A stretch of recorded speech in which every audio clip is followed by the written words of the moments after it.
Bien, vamos a empezar a mirar lo que hay detrás de esos criterios para modular las losas. Porque por lo general podemos caer de pronto en el, no sé si el error o de pronto la rutina más bien, de, bueno, ahí están las fórmulas, simplemente tengo un diseño de pavimento, aplico las fórmulas, lo que la fórmula me dé, eso es lo que yo recomiendo. Y está bien, va a poder pues hacer su diseño, pero si alguien le pregunta por qué, o sea, qué es lo que están haciendo esas losas y por qué tienen esas dimensiones, la respuesta no sería muy bien escuchada si el ingeniero dice, es que eso fue lo que me dio la fórmula, sino más bien que haya un criterio con toda la ingeniería disponible para justificar y argumentar la razón por la cual dimensionó las losas de la manera como lo hizo. Y esto es lo que vamos a ver a continuación. Como ya hablamos, las losas van a ser sometidas a unos esfuerzos de contracción, pero al mismo tiempo se van a presentar esfuerzos de alabeo. Y ya de una manera exagerada, acuérdense de la definición de Whitzer, estamos idealizando muchas cosas para entenderla mucho mejor y simplificar el entendimiento de las mismas. Este sería el comportamiento del pavimento o la condición en la cual se presentaría si se exagera los esfuerzos de alabeo y de contracción. Estos esfuerzos de alabeo efectivamente y de contracción se presentan al mismo tiempo, pero para analizarlos, pues es mucho mejor analizarlos por separado. Empecemos con el de contracción. Miren lo que tenemos aquí. Para esto, nuevamente me remitiré a la definición de ingeniería de pavimentos del ingeniero Whitzer. Y lo que vamos a hacer es a idealizar este pavimento que tenemos construido aquí arriba. ¿Idealizar en qué sentido? Vamos a suponer que si dividimos este pavimento en dos, esas dos partes se van a comportar exactamente igual y van a tener esfuerzos exactamente igual y deformaciones idénticas de un lado y de otro. Esto para entender mucho mejor. Lo mismo con el diagrama de deformaciones y tensiones. Lo simplificamos para que se haga muchísimo más fácil y más rápido el entendimiento de esta situación. ¿Qué es lo que empieza a pasar en nuestro pavimento? Estas flechas rojas corresponden a esfuerzos o al efecto de contracción que se está presentando en mi losa o en mi pavimento. Aquí vemos tercera ley de Newton, acción-reacción. Si la losa se está presentando ese esfuerzo de contracción, esas tensiones hacia adentro, pues en la superficie de ese pavimento, en la superficie inferior, que está en contacto con la subbase, se va a presentar una fuerza de fricción en sentido contrario y de la misma magnitud. ¿Qué es lo que estamos viendo en el diagrama? Aquí en los bordes son los primeros que van a empezar a deformarse, porque no tienen, en teoría, no tienen una restricción. Estamos asumiendo que no la tienen. No tienen ninguna restricción y se empieza a deformar de la manera como lo estamos viendo allí. Por eso es que en el diagrama estamos viendo que en la parte azul son las deformaciones, estamos teniendo deformaciones máximas en los bordes. Pero al mismo tiempo estamos teniendo tensiones máximas en el centro de la losa. ¿Por qué pasa eso en el centro de nuestro pavimento? Porque en mayor o menor grado, toda esta longitud de nuestro pavimento va a tener una posibilidad de desplazarse. Así sea un poco, pero va a poder hacerlo. El punto donde no hay hacia dónde desplazarse, donde no hay hacia dónde moverse en este pavimento idealizado, es el centro. Y por eso allí, como no tiene hacia dónde deformarse, las tensiones se disparan o son máximas en ese punto. Con el tiempo, nuestro pavimento o las tensiones se van a seguir aumentando, así como las deformaciones también lo van a hacer.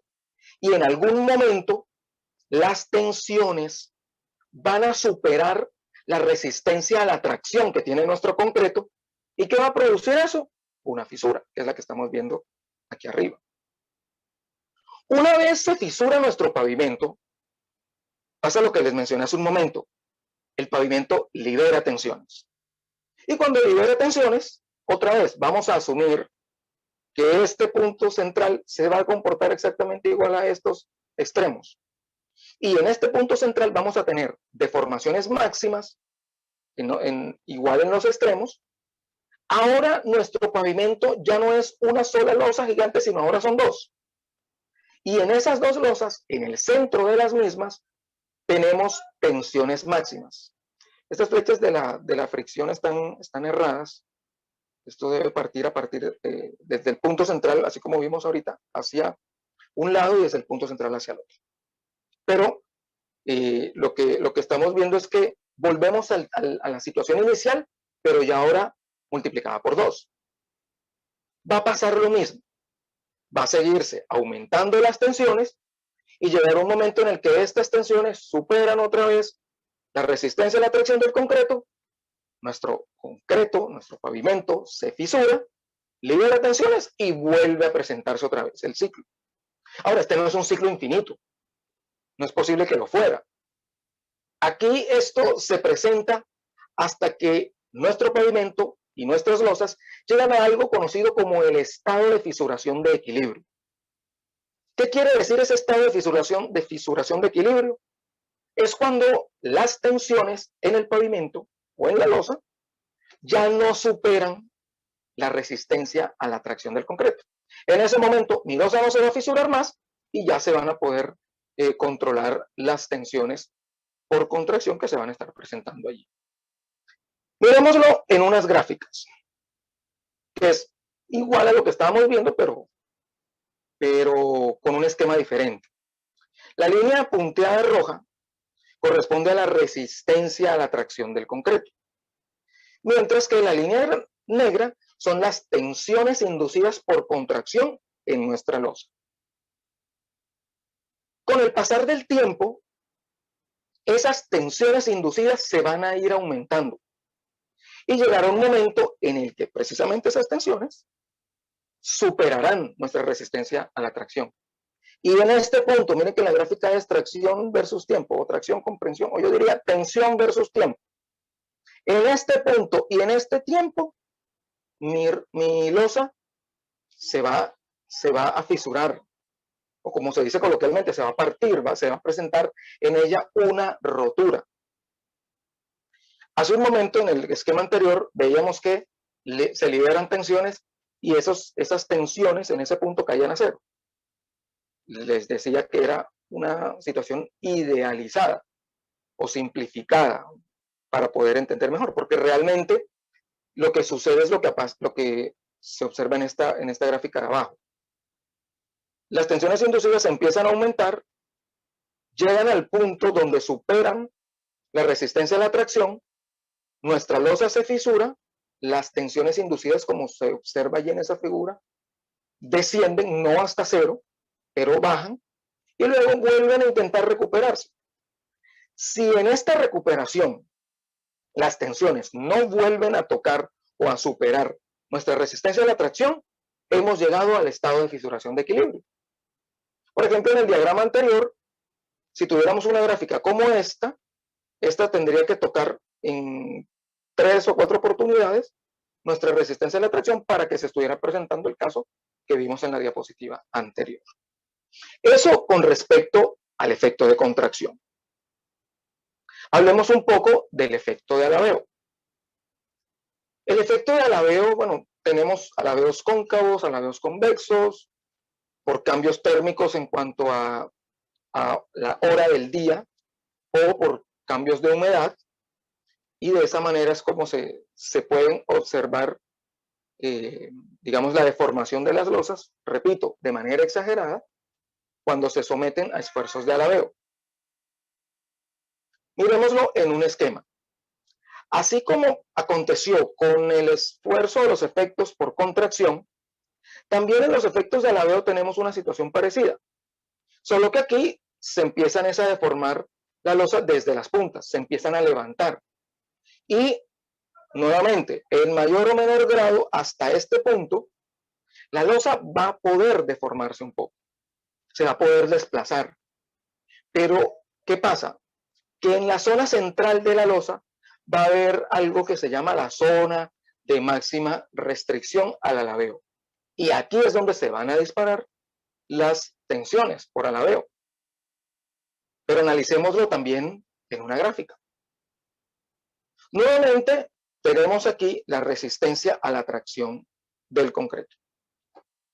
Y esta línea punteada roja corresponde a las tensiones inducidas en la superficie superior de nuestra losa, mientras que la verde corresponde a las tensiones inducidas en la superficie inferior. Como ustedes pueden observar, hay dos momentos en los cuales las tensiones superan la resistencia a la tracción. ¿Qué es lo que acontece? Como podemos observar, las tensiones empiezan a subir, pero llegan a este punto, y en este punto tenemos dos opciones.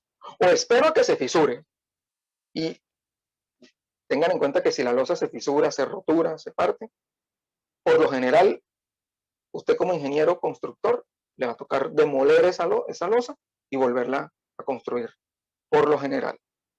Entonces, o puede, o hace o espera que eso pase, o más bien, hace la junta. Aquí por eso está la palabra aserrado, porque aquí en este momento es donde se debe hacer la junta antes de que las tensiones superen la resistencia a la tracción. Con la junta lo que voy a hacer es que voy a liberar nuevamente, libero tensiones, descienden estas tensiones, tanto la de la superficie superior como la de la superficie inferior, y ya luego no vuelven, si no vuelven a superar la resistencia a la tracción, pues la junta habrá quedado bien ubicada, habrá sido bien diseñada en su modulación esa losa. Y lo que terminamos teniendo es un envolvente de tensiones, como se observa en este gráfico, que es lo que tenemos que buscar, que las tensiones nunca superen la resistencia a la tracción. Eso es lo que tenemos que ir controlando. Para eso existen los criterios de modulación de losa. Para eso es que yo hago juntas, pensando y en adelante, cuando pues, los que se vayan a dedicar a diseñar pavimentos, cuando vayan a hacer un diseño de pavimentos, acuérdense que no solamente están aplicando una fórmula, una ecuación para obtener un resultado, sino que lo que están buscando es esto: controlar las tensiones para que éstas nunca superen la resistencia a la tracción de nuestro concreto.